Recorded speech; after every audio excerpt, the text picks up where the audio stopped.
I have here a cast of an extremely famous fossil, the fossil of Archaeopteryx, one of the earliest known birds.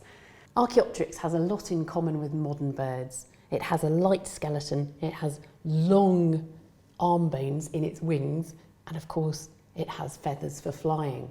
And scans of its skull reveal that the areas of the brain associated with vision and balance were enlarged. Very useful if you're an animal that flies.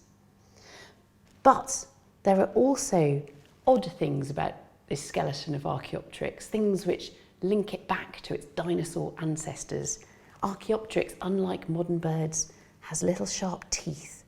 It has 3 clawed fingers within its wing, and it has a long, bony tail.